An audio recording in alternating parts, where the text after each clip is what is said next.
Boa tarde a todos. O nosso seminário tem como tema os principais impactos ambientais causados pelas fontes de energia.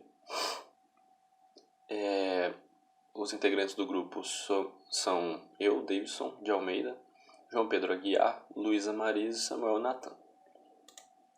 O professor da disciplina é o professor Miguel Andrade. Inicialmente eu vou dar alguns conceitos que serão abordados durante a apresentação e é importante para ajudar a diferenciar quais assuntos nós estamos falando, de quais temas, algumas estatísticas que a gente vai falar.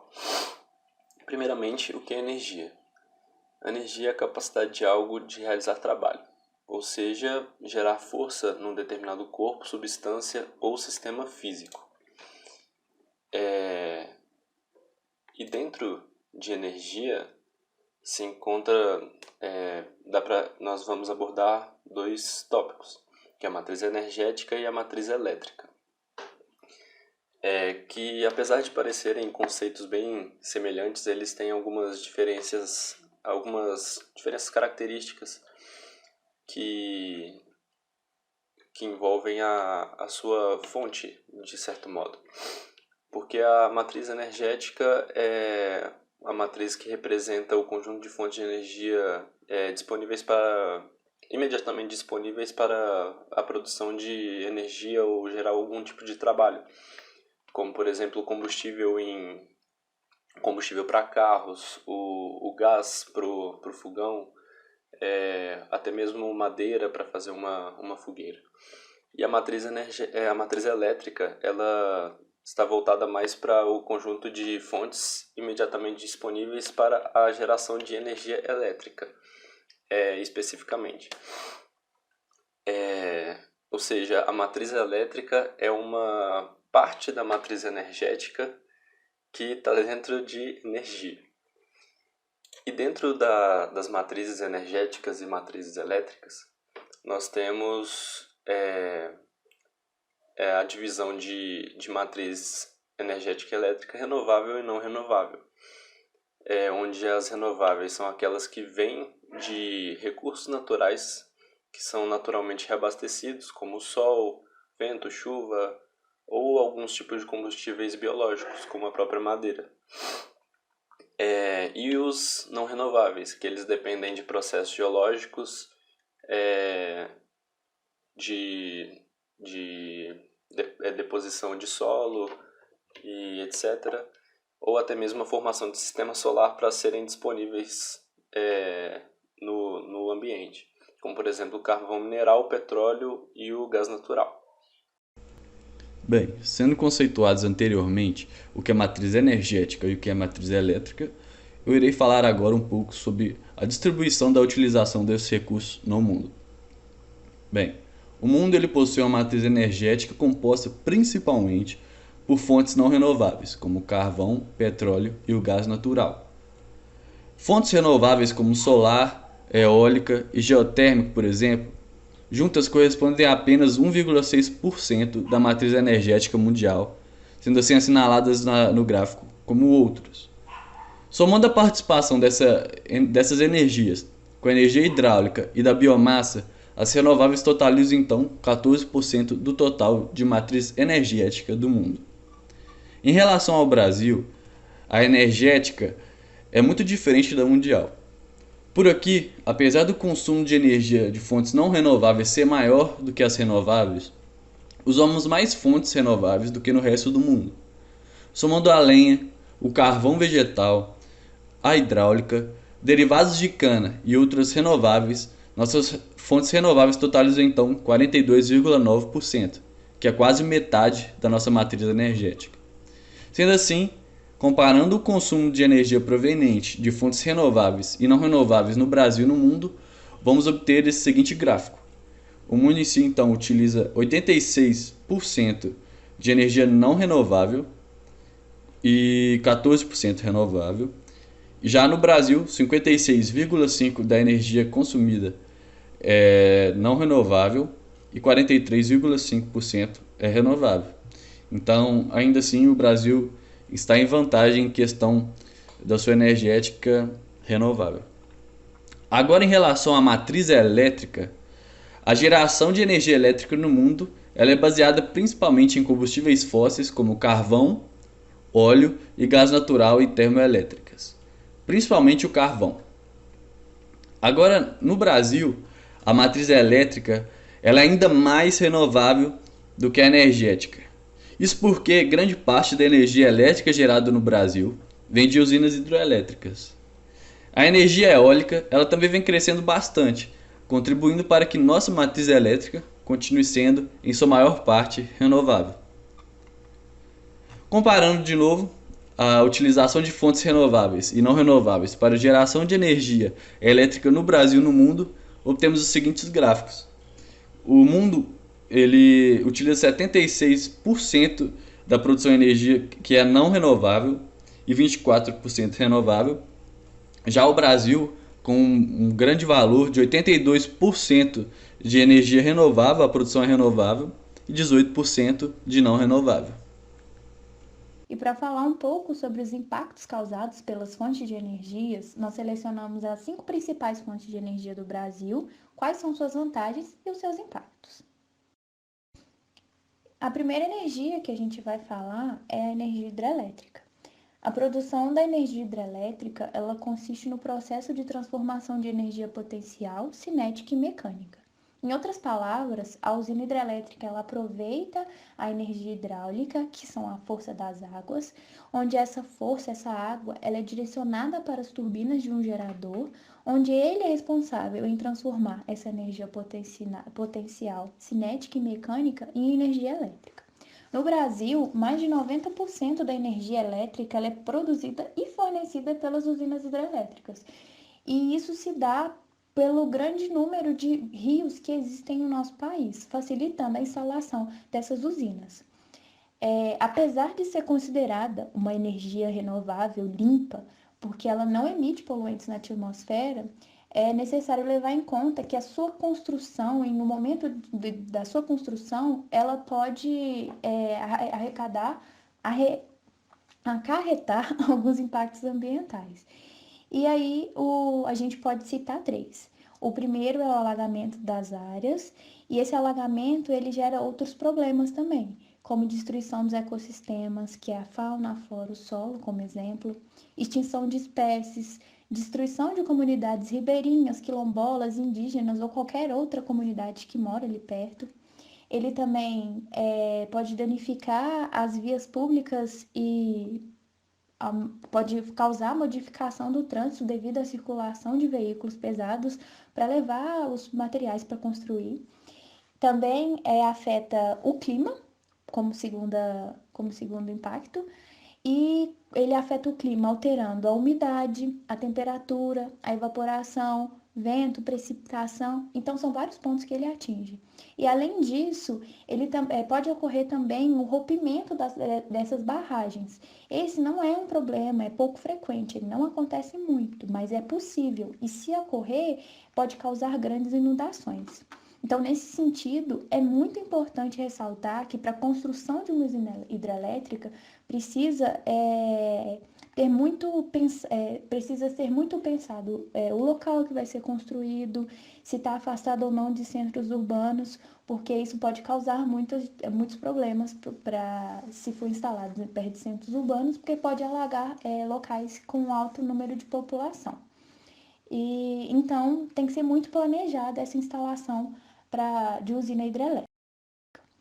Como exemplo, nós trouxemos a usina hidrelétrica que tem aqui no Brasil, que é a de Três Marias. E para falar um pouco, trazer alguma problemática que aconteceu, nós estamos trazendo ela porque a barragem de Três Marias, ela foi usada por muito tempo, ela foi considerada como uma das principais produtoras de energia.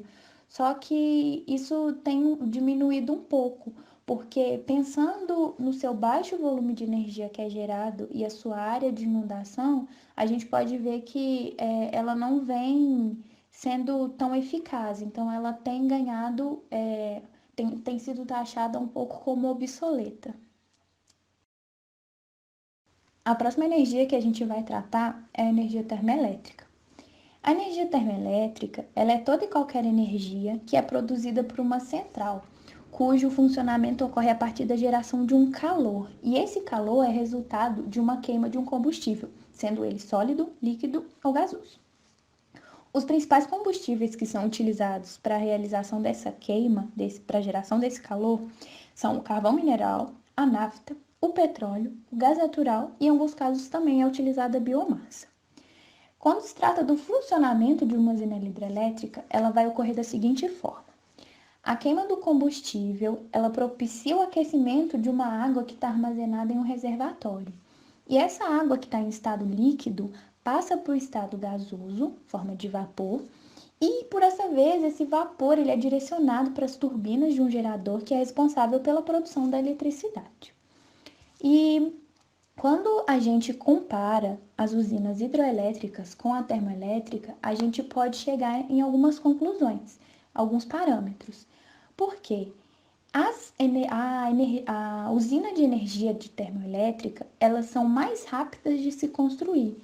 Então, elas podem suprir de forma mais rápida uma carência que está acontecendo em algum local. E já que as usinas hidrelétricas, elas demoram muito mais tempo para ser construídas. Outro aspecto é que as usinas termoelétricas, elas podem ser instaladas em locais próximos às regiões de consumo. E isso reduz o custo na hora de construir as torres e linha de transmissão, por essa proximidade, diferente das usinas hidroelétricas, porque elas, como eu disse anteriormente, elas têm que ser construídas longe de massa de população e, assim, ela tem algumas características um pouco mais relevantes do que a hidroelétrica.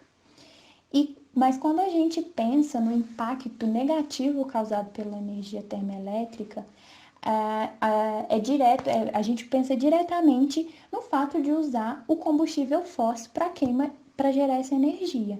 Então, há uma grande liberação de poluentes na atmosfera. E esses poluentes, eles são responsáveis pela geração do efeito estufa, do aumento do aquecimento global. Situações que a gente nós temos muito contato e sabemos como funciona. Então, esse tipo de energia é altamente prejudicial ao meio ambiente. E além disso, de ser muito prejudicial, o custo final desse produto, desse tipo de energia, é muito mais elevado quando se compara à gerada em hidroelétricas, em função do preço do combustível fóssil. E para ilustrar um pouco o impacto causado pela energia termoelétrica, nós trouxemos um vídeo que estava dentro de uma reportagem. E essa reportagem ela tinha por título Chuva ácida e mortes de peixe. Projeto de termoelétrica ameaça terras indígenas no litoral paulista. E esse vídeo fala um pouco sobre o impacto de uma termoelétrica que foi instalada no litoral de São Paulo, que ela estava ameaçando uma terra indígena. E aí a gente vai passar esse vídeo, ele tem 3 minutos e meio mais ou menos, e ele é bem interessante. Eu acho que é um vento. Tem fogo também espalhando e a fumaça. Tem um Santo Amor que sai muita fumaça. Minha dúvida é se a gente vamos ter que sair daqui ou acabar o mundo.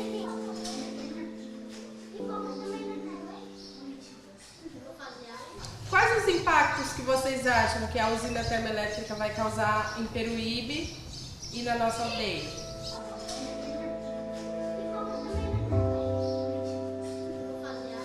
Polui tudo aqui as árvores, fica sem folha, não dá fruto pra gente, a gente fica triste, né? Eu desenhei um índio em cima do morro, vendo Peruíbe todo destruído.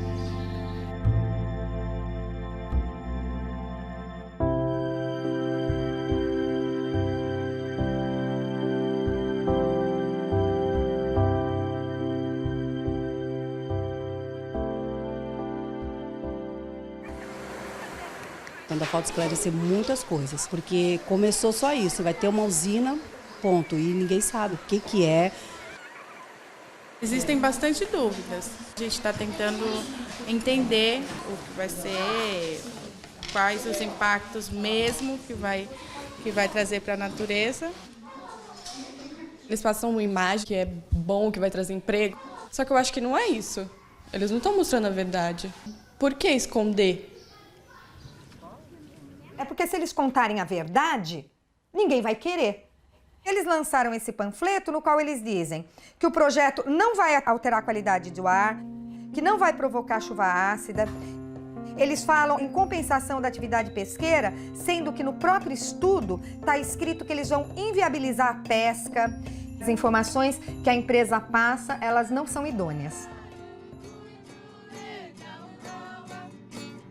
Se vir esse termoelétrica aqui para Peruíbe, vai prejudicar muito.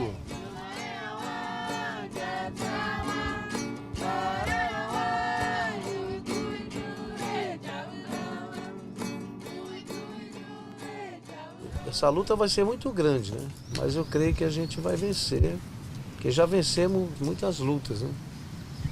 Sempre a gente tem que lutar, né? Tem que lutar.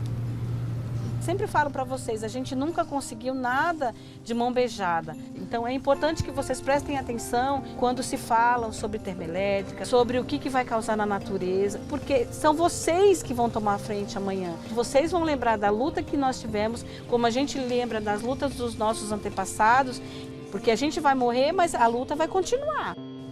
Como o branco precisa de concreto, nós precisamos da mata. Porque o índio, ele não faz parte da natureza, o índio é a própria natureza.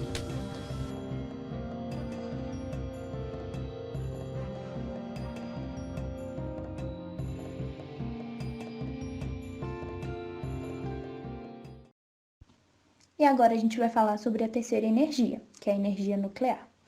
Essa energia, ela é liberada por uma reação que é denominada fissão nuclear.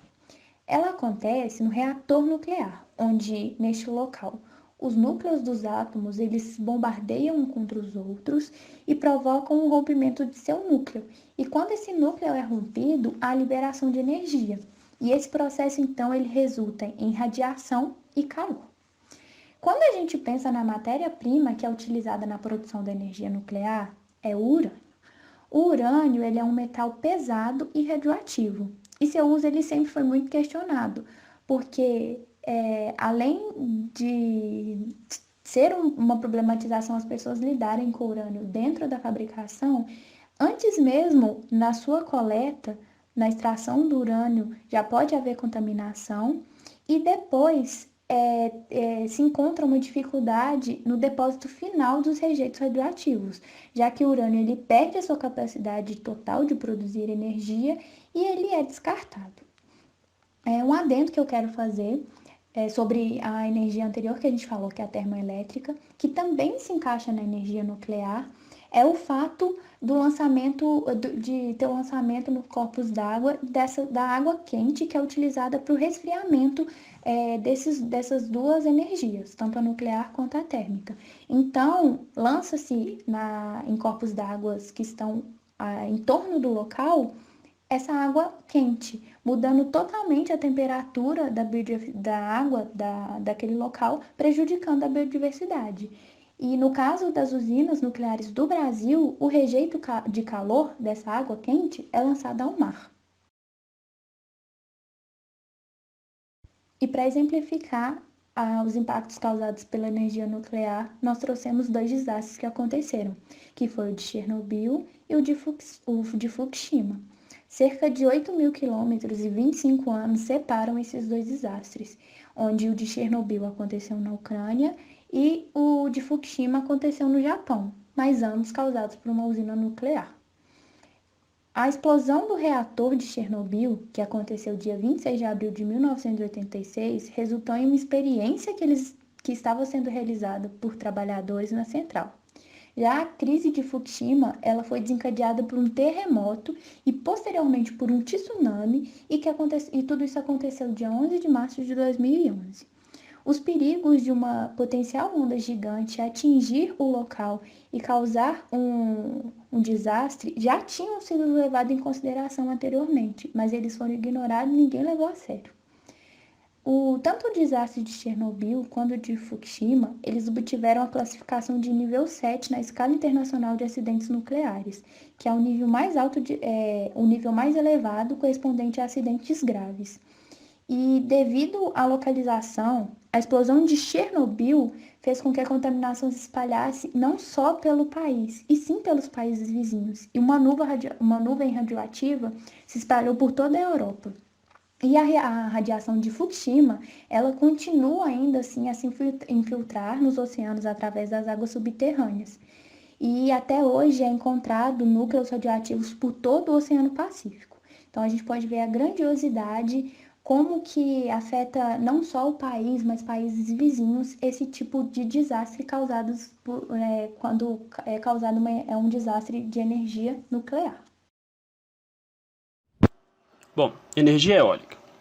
A energia eólica é uma energia cinética contida nas massas de ar em movimento, né? O vento. Então, uma energia cinética contida no vento. Seu aproveitamento ocorre por meio da conversão da energia cinética de translação em energia cinética de rotação, né? Com o emprego de turbinas eólicas para a geração da eletricidade, né? Dos trabalhos mecânicos, como um bombeamento d'água. Então, é a transformação de energia mecânica em energia elétrica. E, embora, né, nós sabemos todas as vantagens dessa forma de energia, que é uma fonte limpa, renovável de eletricidade, né, ela tem um lado negativo, porque ela causa impactos ambientais não desprezíveis, como morte de animais e destruição da vegetação nativa, né, até porque para a construção, né, da fazenda de turbinas eólicas tem que haver desmatamento, tem que haver construção de estradas e tudo, então há sim um impacto direto no local. E como um exemplo disso, 7 meses atrás, né, em outubro de 2019, pesquisadores da Universidade Federal de Pernambuco constataram que o Nordeste está com um problema, que, como está intitulado aí no slide, um pouco conhecido impacto negativo da energia eólica no Nordeste, porque o Nordeste ele é responsável por 86% da produção de energia eólica no Brasil, e principalmente a Caatinga, né, que abriga 78% de todas as turbinas instaladas no país. Então é uma situação preocupante, porque a Caatinga é o bioma nacional mais vulnerável, né? Então, é um problema a ser estudado mais profundamente e a ser mais conscientizado, né? Energia solar. Bom, o Sol é a fonte primária de energia e também de vida. Então, né, podemos dizer que o Sol é, em geral, a fonte responsável pela maior parte da energia existente na superfície da Terra. Bom, a radiação eletromagnética do Sol propicia a produção de calor e potência. Quase 80%, agora falando sobre as placas, né, quase 80% dessas placas comercializadas no mundo hoje são fabricadas a partir de células fotovoltaicas, feitas de silício. Essas placas que vocês estão vendo aí na foto, tem esse quadrado branco, e nesse quadrado branco está cheio de quadradinho pequeno. Essa célula fotovoltaica é esses mini quadradinhos aí. Eles têm o tamanho tipo de 2 celulares, assim, um do lado do outro, tamanho padrão. Então, a manufatura dessas células de silício envolve desde a extração da matéria-prima, causando impactos à fauna e à flora local, degradação visual da paisagem, né, depois construída, né, e poluição da água na mineração, né. Então, até os vários processos para sua limpeza e purificação da célula, da matéria-prima, né.